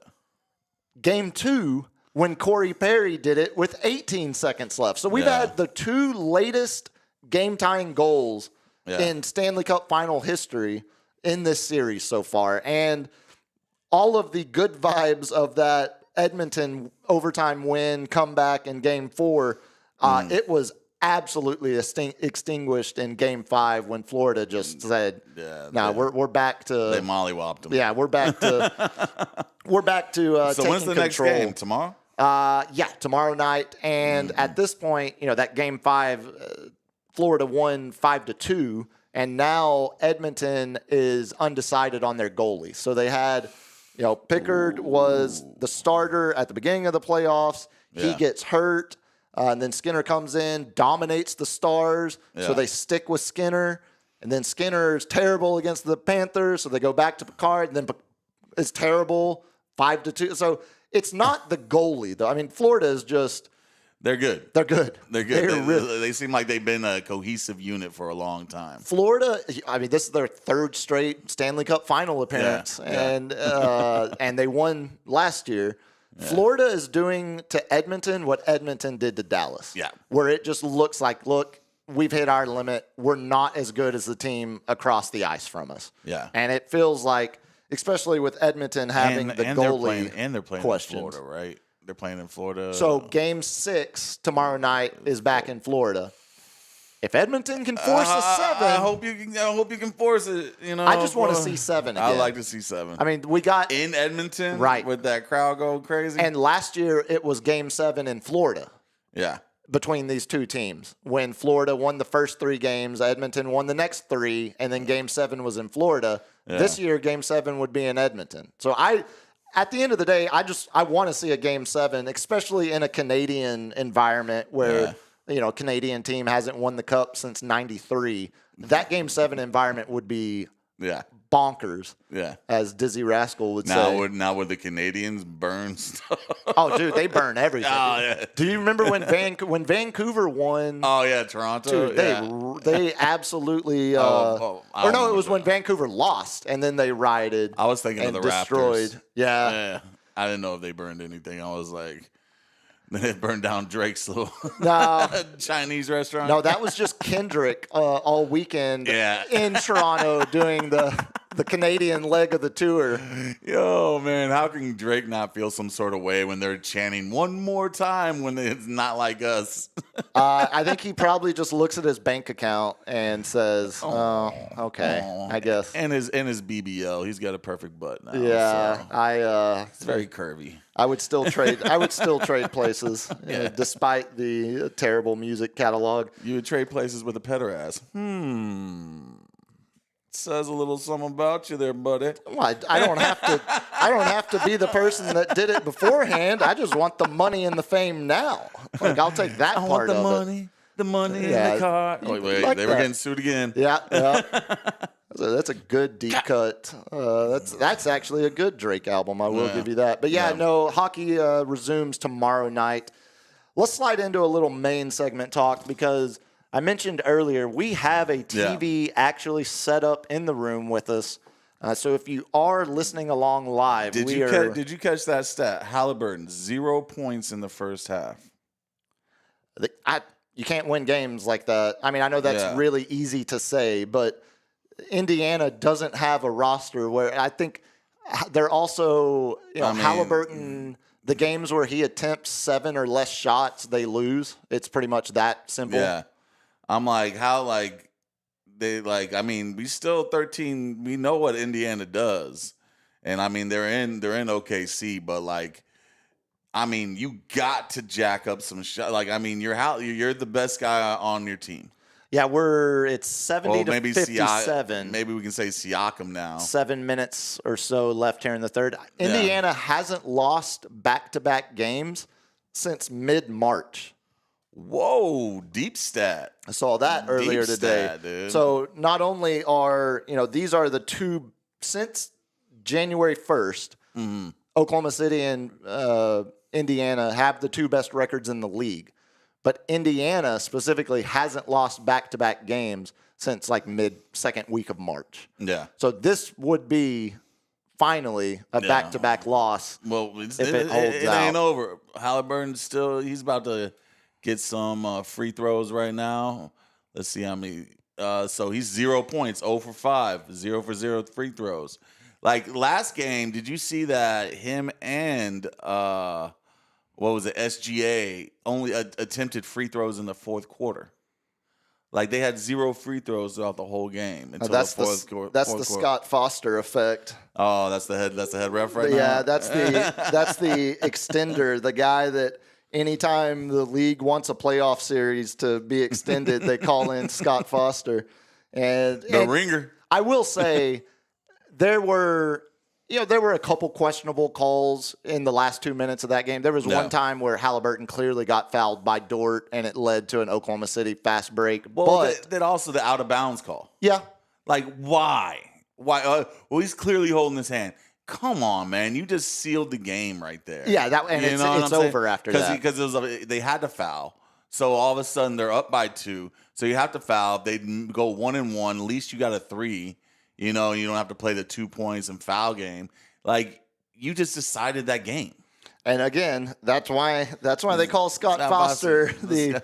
But wouldn't you do that for? I guess because that would have been back to OKC. That would have been a 3-1 Indiana lead. So you're saying if Indiana had won Game 4. You're saying NBA wants OKC to win. They wanted them to win Game 4, and I think now they would say whoever wins this, they want the opposite team to, because they want it to go 7. Yeah. I mean, they want as long of a series and as compelling of a series as possible. I mean, it felt like that Game 4. I know there's a lot of rush to say, oh, whoever wins this game wins the series. Well, but it kind of felt like it when you like look 78%. It's like 78% if you win Game 5 on the rubber match. And it gives what it did is it gives Oklahoma City home court advantage again. So now it's tied 2-2, and 2 of the last 3 games are in Oklahoma City, where they have been blasting teams with some historic proportions at times. Decibel levels. Yeah, we'll keep an eye on the game here, because I do want to do a little watch along in the fourth quarter as we're still going. But we had other NBA commissioner news. Looked a little vampire-ish. Yeah, the commissioner has looked. He got a little makeup on or something. He's looked like a Once Upon a Time in Mexico vampire for a while. I made the roommate watch. You're thinking it does till dawn. You keep saying Once Upon a Time in Mexico. Yeah, that's with. Once Upon a Time in Mexico is the Desperado thing. Dusk Till Dawn is the vampire. Okay. That's why I got it confused. We're still thinking of Selma Hayek. Yeah, it's all running together. I made the roommate watch all of those this weekend. We went through the Robert Rodriguez Mexico trilogy. Yeah. But no, we had other news in the league. We have our first big trade, kind of unofficially opening the trade season across the league. Yeah, I'm not too familiar with like Orlando, so you're good. Like you gotta Hit me with it. Hit me with the info, man. Yeah. What's their points? What's the So the interesting thing to me that immediately jumps out, and a lot of people are running with, you only get one first-round pick for Luka, but Desmond Bane, who's never been an All-Star, gets 4 first-round picks and a pick swap. But Orlando made the playoffs. That's right. And I think that means you're not in the lottery, buddy. The problem is they got a bunch of picks from via other one teams. of these. So the best pick that Memphis got back in the deal is going to be whichever pick is higher next year, Phoenix or Washington. We know Phoenix is fire sale trading Durant. We know Washington is a perpetual annual dumpster fire. So the Grizzlies got a potential top. I'm sure my boy Lonnie out there doesn't like that. Hear that? You're about to lose a top pick after you're rebuilding the team on your Phoenix Suns. Yeah, Memphis did really. It's one of those deals where I think if you're Memphis, you can't say no to it. Yeah. You weren't shopping Desmond Bane, but if someone offers you that much, you don't say no. So Desmond Bane's a shooting guard. Big time. He is. Okay. He is a solid shooter, like 41% three-point shooter, 20-point-a-game guy. Okay. He slots in for Orlando. I can understand why they overpaid. He fits their age timeline. He fits in well with the Franz Wagner, Paolo, Banchero. They're Jalen Suggs. He's with that core now. Is he young or like how He's old? young. He's 26. 26, 27, I believe. So he's coming up on his first real big contract. So he's on a big contract, and that was for the Grizzlies. That made this deal even sweeter because they've obviously have Ja Morant locked in long term. They need to get an extension done with Triple J, Jaren Jackson Jr., which now looks like there shouldn't be a whole lot of hurdles to get that done. And Bane, as well as he fit that team, his number, I think it was like $160 million originally over 5 years or something like that. It's basically with the way the cap is working now, to have your third guy on a basic max contract, it just limits your options in team building, in constructing and making like Boston, moves. That's where Boston finds themselves in that position now. Memphis wasn't there yet, but they could see it coming, especially with the Triple J extension. And they're not as big a market as it should be. No. Even though Beale Street is a fun Memphis time. is awesome, but the time. market, the TV market is nowhere near the top half of the league. But for Orlando, they got a guy that fits their timeline. The one thing that Orlando Magic team desperately needed more than anything else, perimeter shooting. Okay. They've got defensive identity. They were one of the best defensive teams in the league this year, and Bane perfectly slots into that starting. Did they overpay for him? Yeah, I think there's no question. But you got time before you have to pay all your young players. Exactly. And they're ready to win now. And you mentioned Boston. I think this trade happens in large part because of the Tatum injury. Exactly right. They think they got an opportunity. They're seeing what Indiana's doing right now. With heavy defense. defense. Someone's going to represent the East in the finals next year, and it doesn't look like it's going to be Boston. Who took out Orlando? Boston? Which one beat Orlando? Was it Cleveland? I can't remember who they lost to. It might have been Indiana. Off the top of my head, can't remember. But they were, I would say now, clearly, post-trade, they view themselves, especially if you remove Tatum. It was Boston that knocked Orlando out. So Orlando fell all the way to a 7 seed this year. You take Boston out of the equation, the Cavs were the best team in the regular season this year. Have some potential moves to make, but for the most part, they don't have guys that are about to hit free agency or anything. So they're the same team that won 64 games this year that could get better if they choose to. Obviously, you're seeing the Pacers in the finals now. It's a young team that's locked in together. They're not going anywhere. The Knicks, with their questions and whatever big move they try to swing. If Cat stays on that team or not. Well, those 3 teams is who Orlando is comparing themselves to as they think about next year. With Boston not having Tatum. It's almost like Orlando's the Spurs trying to creep up in that. No question. Creep up in that, like, hey, the difference we're here to play type conversation. The difference is the Spurs or the Magic have been playoff teams the last 2 years and just haven't been able to they're a year ahead of us. I would have said we would have 3 years ahead of us. I would have said we would have been a playoff team this year. Should have. I mean, the Wemby blood clots is the killer, but the draft right before Wemby was Paolo. Yeah. So, like, the Magic are a year ahead in getting their number 1 pick. Yeah. But they're 2 years ahead of being a consistent playoff team. They're also in the Eastern Conference. The East helps a lot. The East helps a whole lot. Let's pump the brakes. The East is definitely. I mean, granted, the way the Magic play, they would be an interesting Western Conference team because they are more physical in defense. Yeah. But they just haven't had offense. I love how defense is becoming more and more of a thing, and now it's because it was all offense. It was all Curry, all 3-pointers, and like, I'm sorry, man, that was just boring. But they were a top 10 team in defense in both. Yeah, that's what made them great. That's why they win. That's why they were a dynasty. Games exactly. But that was the anomaly in that thing. But like everybody else just did the Curry thing, which is like, let me jack up a bunch of threes, a la Boston, have the most threes jacked up. A la Houston with Harden, a la the 76ers with Harden. With Harden. A la wherever the Harden Clippers went. with Harden. Wherever Harden went. No, it does. I think you're, going back to the reason the Thunder and the Pacers have been the 2 best teams since January 1. They've also had the 2 highest defensive efficiency ratings. Absolutely. Since January 1. And they're young. Yeah. And when it gets to the playoffs, which will go back to my thing, let's get young. It's all about in the playoffs. You've got to have guys that can create their own shots, and a good defense. It doesn't. Dude, I'm so stoked for Dylan Harper. We better not do anything. No, the Harper. So that's got to be a lock. That's got to be a lock. We talked about it a little bit last week because some idiot had a report out.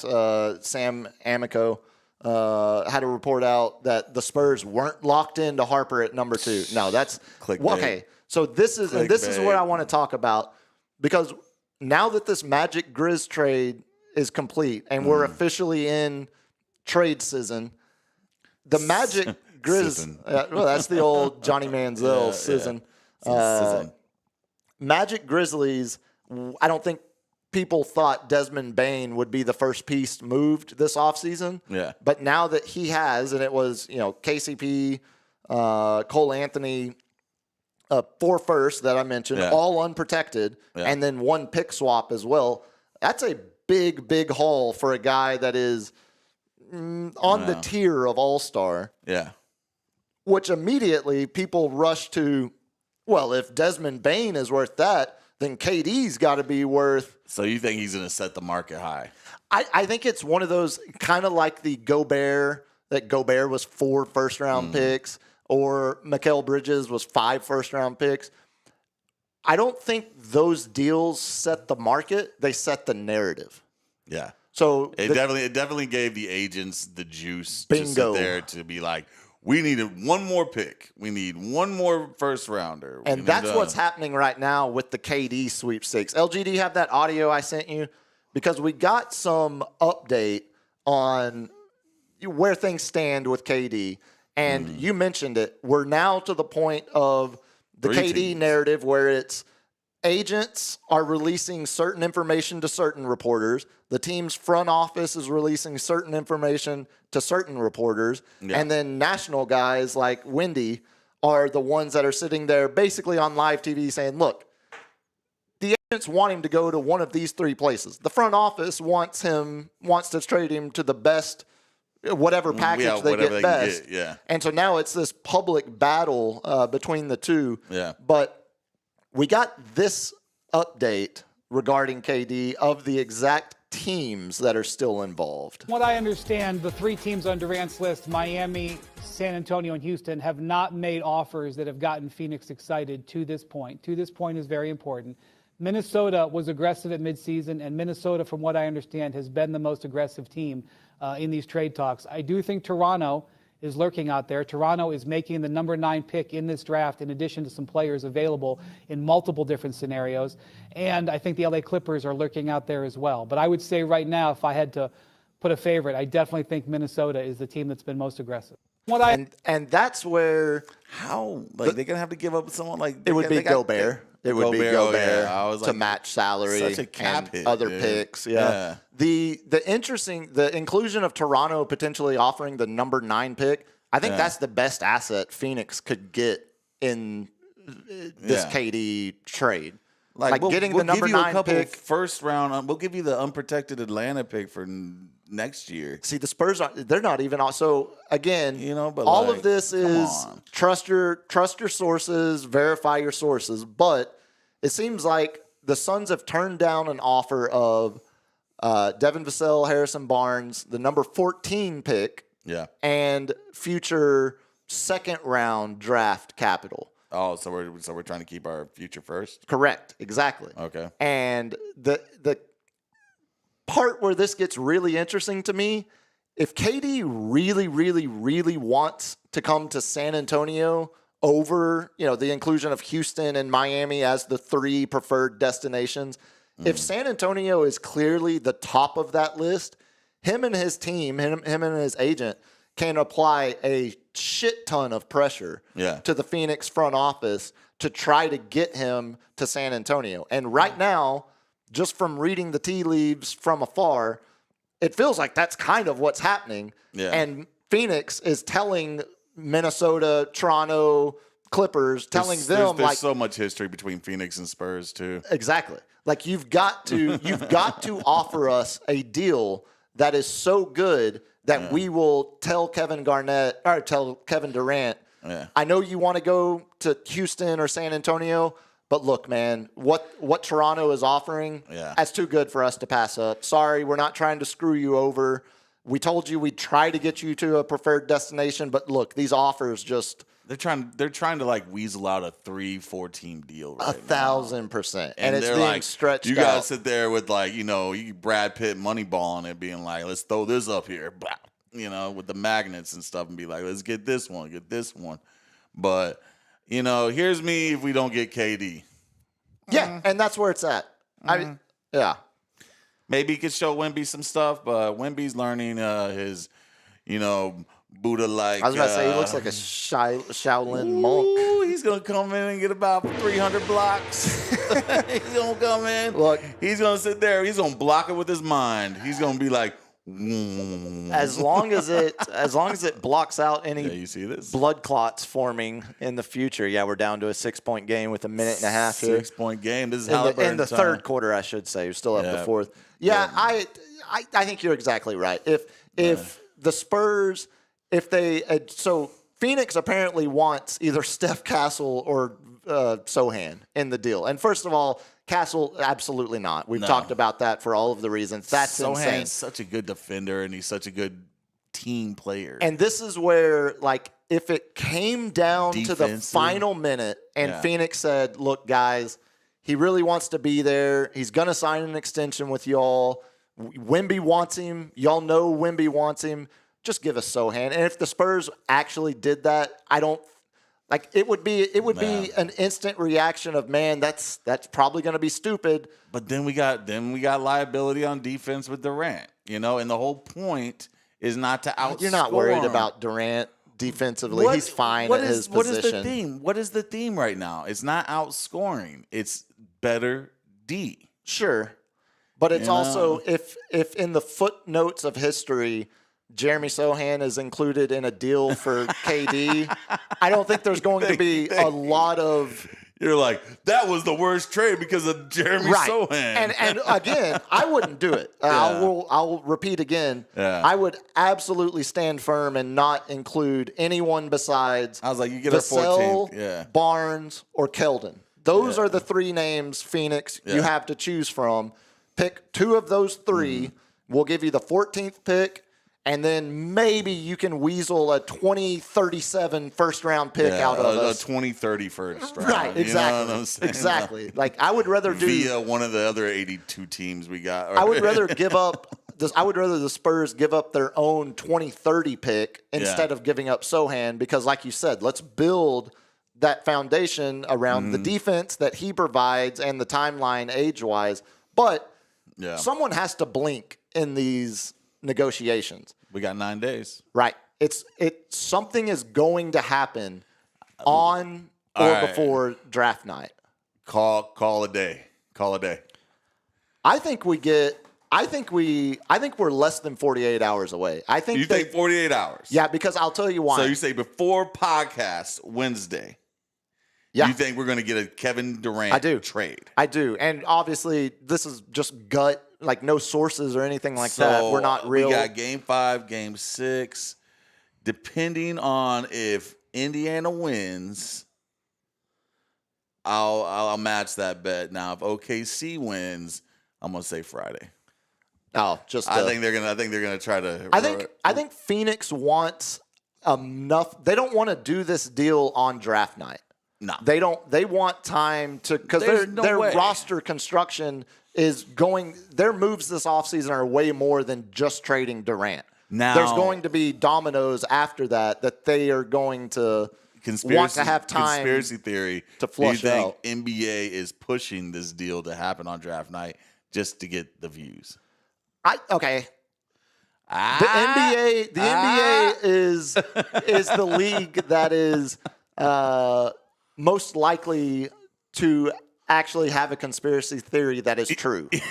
I totally hear you. The ice envelope. But I'll tell you, we're about to talk about one of a potential Spurs free agent option that was taken off the board. Yeah.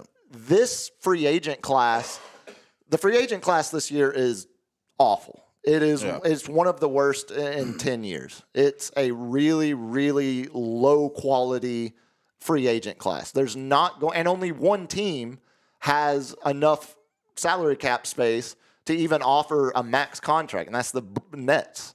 Yeah. So free agency is not going to be where the moves take place. It's going to be trades. We're about to see the trades between now and draft night is going to be where the majority of player movement takes place. And so I think these teams are wanting I think Phoenix wanted to do the Durant deal this past weekend so that they would have a full week and a half to start plotting the next moves. But and I think Durant expressed, I don't want to go to Minnesota. And someone had found an old tweet of his where they were on a road trip in Minnesota, and he's like, it's cold as hell up here. I don't know how y'all do it. He's a Texas boy, man. He's not, Baltimore through Texas, too, but still, not Minnesota. That's the land of Chet Holmgren.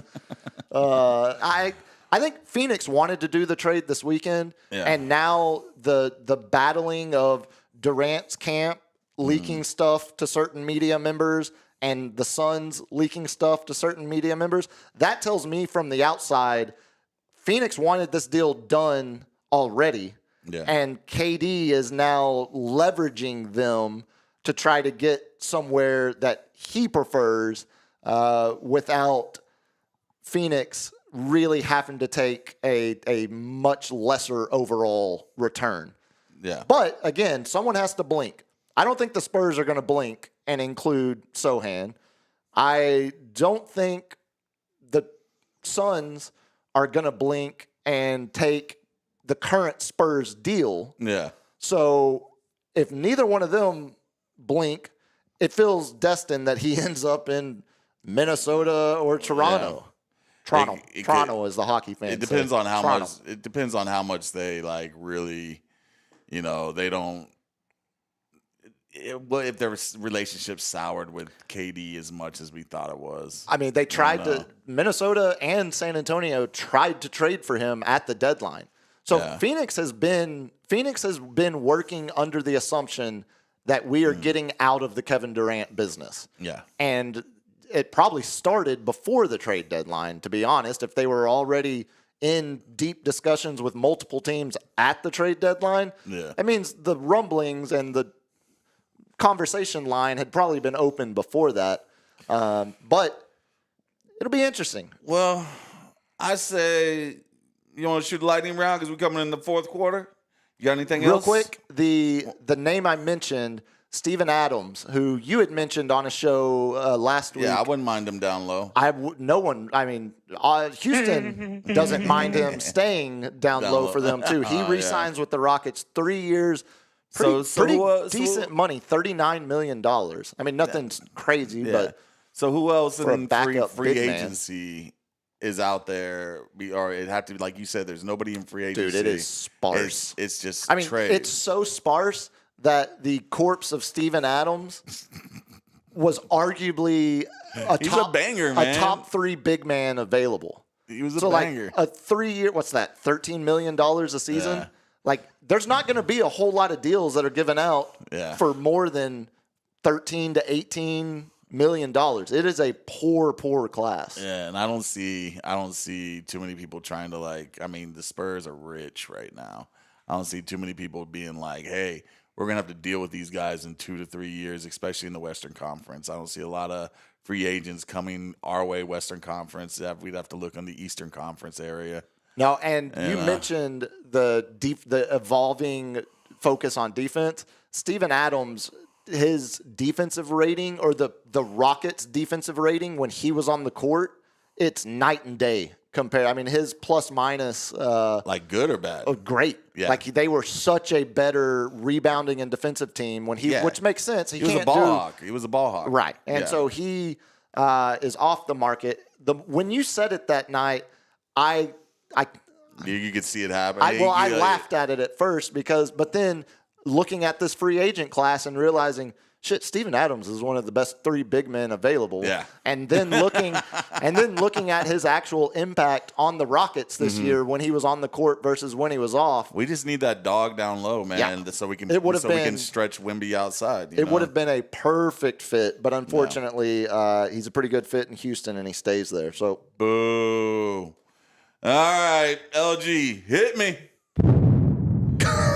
Oh, the boom. That sounded like the Iranian news network earlier. Did y'all see that video? It got bombed as they were doing a live report, and the lady's like, she's like, oh, what's freaking out and just runs off screen. Sorry to sidetracked you. I don't know if you knew this, but in his rookie year, Ron Artest and the Bulls in 1999, who made $1 million, took a job for Circuit City for 1 day a week so he could get the 50% discount and be the plug for all his for all his homies. That is just I love me some. Add it to the list. Meta world peace. Add it to the list of why Ron Artest is awesome. Yeah, give him a coaching job already. Come on, man. Like that guy, he will die for you. He will work at Circuit City for you. Well, also, he would instill some toughness into this current generation of NBA superstar. Hit me, LG. I want some nasty. So we talked about it last week, the rising level of concern surrounding the U.S. men's national team, the soccer team. They were on a 4-game losing streak for the first time since 2007.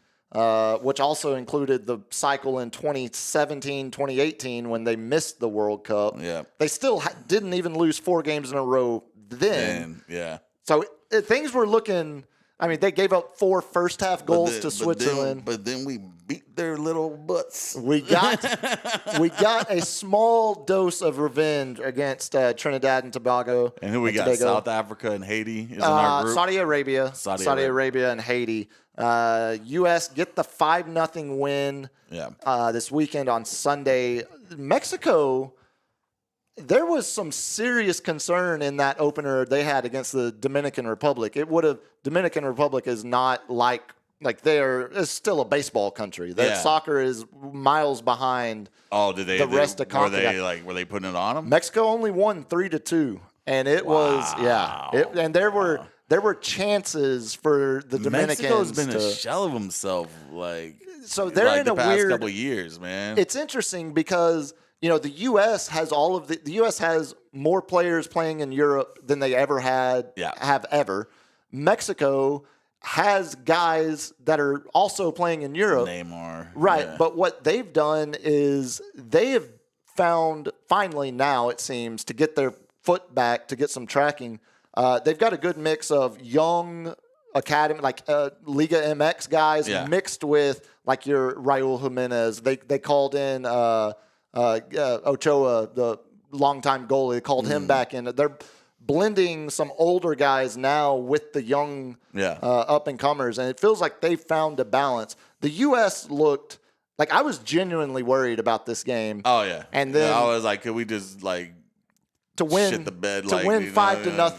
Yeah. I'm not ready to declare the confidence level is back. It's still Mexico's. It's the Gold Cup. We should win this. Well, it's Mexico's tournament to lose. They are the defending champ, and they look, despite the shakiness in the opener, I think they're still the betting favorite. 2 years? Or I thought we won the last, what was it? Oh, was it CONCACAF? Yeah, there's so many fake tournaments nowadays. But hit me, LG.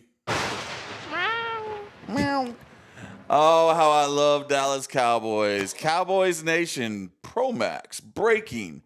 Dallas Cowboys star running back CeeDee Lamb is poised to return to his MVP level played 2 seasons ago. here we go. What AI? It said running back. It said running back. Yeah. What is? This is like. Okay, so you find some random Cowboys blog run by a nobody. This is subscribed to one by millions graphic, of people. One Millions graphic of people. is wrong, and It had this over is 5,000. newsworthy? This is 5,000 comments. I'm just saying, this is so Cowboys. No, what's so Cowboys is losing in the playoffs. Yes, that is Bad graphic. Usually they kill it in the graphic department. Hit me, LG. The news we have all been waiting for. The legend, the man, the myth, the individual whose triumphs are translated into every language known to man, including Cleon. Joey Chestnut. Oh, he wants back. He is back. Oh, he is back? He reached a deal. He will be back at the Nathan's Hot Dog Eating Contest on July 4th after missing it the last few years because he signed an exclusive sponsorship deal with one of these vegan hot dog, right? And they kicked his ass out last year. So they want a piece of the Joey Chestnut train again. They realized it was like, this is bull. Well, I guarantee you, as stupid as it sounds, he's absolutely worth every bit of a 20% ratings bump. Yeah, he is definitely. Oh man, all right. I don't have too much. Hit me, LG. Last Wednesday was my man, who is, I will call the GOAT, Joe Montana's birthday. I like to say happy birthday out to you, 4-time champ stud, never lost in the Super Bowl. You know what my favorite thing about him is? It's your birthday. The fact that he called out Rudy on his BS of like, dude, no, you weren't any kind of emotional lift for us at Notre Dame. Like, you were a nobody. Yeah, like we have no idea who you were. He's like, that's a Disney movie, man. Exactly. Yeah, I've always respected Joe Montana for his staunch anti-Rudy stance because that's it's one we share. That's the only thing I share with the Hall of Fame quarterback. I got a shirt coming because I like to make my own shirts, little pics off the internet where it's Sweet Joe Cool before the Super Bowl, just sitting on the wall, sitting on the ground, full pads and everything, just chilling. And you're like, man, this guy's unbreakable. Like, that is unless you're goat. Steve Young. Well, he has the 6 touchdowns in the Super Bowl as a record. All right, can we give him that? I mean, it is the record. It is the record. I guess we can. Hit me, LG. Something is wrong here. Yeah, we played. You missed that last week, too. We played the full Charles Ramsey audio. God, I forgot how great it is. Oh, y'all, they did him wrong. You gotta have some big old balls to be doing something like that. I mean, sorry for my language, but, man, they picked why'd you do that to that guy, dude? Dude, they made his life. He's a silly. Everyone knows the greatness of Charles Ramsey now. No, did either one of y'all catch any of the College World Series earlier today? I saw Louisville beat Arizona. Yeah, the roommates, grad school, alma mater, University of Arizona, the house that Miles Simon and Mike Bibby built. and Jason Terry as a sixth man on that 97 championship team. Yeah, Arizona eliminated. Earlier today, though, Murray State got eliminated, making their first appearance. Wow, so they're the Cinderella, huh? Yep, they the house that Ja Morant built. There you go. They got eliminated, but more importantly, the way they got eliminated. Yeah. Arkansas's Gage Wood threw the first no-hitter at the College World Series since 1960. And even more impressive, he struck out 19. Yeah. The first 21 batters he faced didn't reach base. The 22nd batter, he hit by a pitch with a 2-strike count. Did he? Oh, and he leaned it. Didn't he lean into it a little bit? He was burning a breaking ball to try to get the strikeout. And the guy leaned in and hit the elbow. He nicked him enough to get on base. That guy's getting plugged next time I see him. Well, at the end of the day, it's an elimination game, and you need base runners. So yeah. The history of a no-hitter or a perfect game at that point, it's more about they're trying to not be eliminated and sent home from Omaha. But more importantly, besides history, a no-hitter at the College World Series, are either one of you boys familiar with the Rocco's Bar and Grill Jello Shot Challenge? No. Okay. What? So I remember Rocco's World, the cartoon. So it's Rocco's Pizza and Cantina, restaurant there in Omaha. Yeah. And for the last few years, it's been going on. It feels like it has to have been close to a decade now, because I wait for this every year. They do a Jello Shot Challenge where all 8 teams that make it to Omaha all get put on the board. And you walk in, if you're a fan of one of the teams, you say, I want 4 Jello shots, and I'm a Murray State fan. I'm a LSU fan. I'm a whoever's made it, right? And the cool thing about it is every year, proceeds from every single shot sold go to food banks from cities where all the 8 teams are from. That's pretty dope. As well as the Omaha Food Bank, where the College World Series is. So you might think, well, how much money can they raise by selling Jello shots? Last year, they gave out almost $146,000 on Jello shots. And then you so many bad decisions on Jello shots. Then you start doing the math to try to figure out, well, how is that possible to raise that much money? And each year they do noon updates, and then they do an evening update, and they post the leaderboard. This is this year's current standings on the Jello Shot leaderboard. Right. Murray State, first time in Omaha, very, very respectable number in the Jello Shot Challenge. 6,672 Jello shots bought by Murray State fans. And that is so respectable, that puts them in second place. Wow. So each Jello shot's got to be $5 or something? I think that's exactly what it is. Yeah. I think it's $5 each. Arkansas is in third place. They have 5,900 Jello shots to their tab. LSU is in first place. They have 13,000. God, they doubled it. They more than doubled it. Dude, and they're Cajun LSU fans. So they're rowdy as shit, just getting they're lit. Like, give me a hurricane with that Jello shot. Exactly. They're rowdy. And so, I keep an eye on the I love a bit like that where it's you get back. You're making bad decisions, but for good causes. Yeah, that's kind of the perfect balance to find here. Exactly. Hit me one more time, LG, and we'll wrap it up. These allegations are false. You're god dang right. Do have a new GTA Online update dropping in the morning. I'll probably be hopping in on some of that tomorrow. I can never get on I'm like, give me a new game. I can't never get on those updates or anything. Oh, the perpetual. Yeah, it's the same map, yeah. but it's like the different storyline. Here, go to here and do this. So I do it where when something new comes out, I'll play it for like a week or two, and then I'll drop it for. How much is it? 2 months. How much is an update? So they're free. They're free? The updates are free.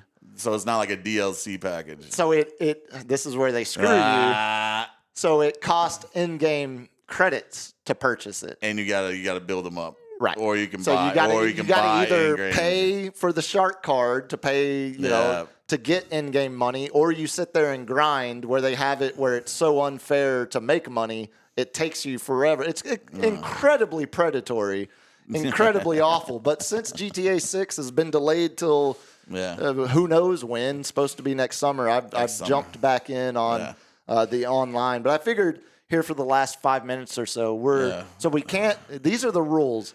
We can't do play-by-play. Yeah. Because we will get flagged for that. But we can give timestamps. And right now we are at the 8:25 mark. And it is a 95 to 93 game. Speaking of old E-Bomb's Corner, did you ever get that loaded up there, LG? Oh, God. Please tell me no. I was told not to. Oh, how about that? We will save it for Wednesday. Well, maybe if you Sports Cave, we have a goal. We have a great video for you. It is a running joke. That's right, Spike It Lee. is. We finally got it. Whenever I dominated this girl, wanted to arm wrestle Puma. She got it. Well, but we don't. Hey, I'm not gonna say it was an easy victory, but we have victory. We have video. We'll let the video speak for itself, yes. and then I will defend my honor afterwards. So when I walked to the restroom the other night when we were at the bar when this happened, she saw me and we're walking past each other, and I recognized her. Man. I recognized her. I was like, I think I know this person. And then so she went up for a high five, and so I was like, all right, screw it, I'll give a high five. I don't care. Yeah, and when I did, she grabbed my thumb and put like she was gonna try to break. I was like, what the hell? She was feeling one. Yeah, that was So then I remembered it was the. Oh yeah, and Puma comes over and whispers, like, man, that girl almost took my thumb off, and I'm like. You almost took his thumb off, and he's like, "Hey, man!" Yeah, hey. We'll fire that up. We'll close. I'll tell you what. We'll close Wednesday's episode. Yeah, that's a great video. Because did you get the video of me just dominating her, like I told you to do, like a man? No, again, like man. This is what happens. This is what happens when you go second. Oh, you wore her down. It's way easier to hold up. To get in there second than going first. You sleep well on that lie.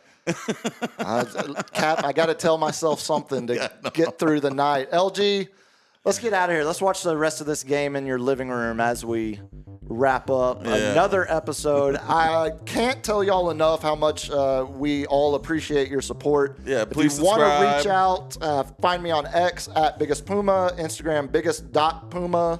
Twitter world. IG, the Captain 210. Until Wednesday, enjoy the rest of the finals game. We'll talk then. Be good, be safe. Peace. See ya.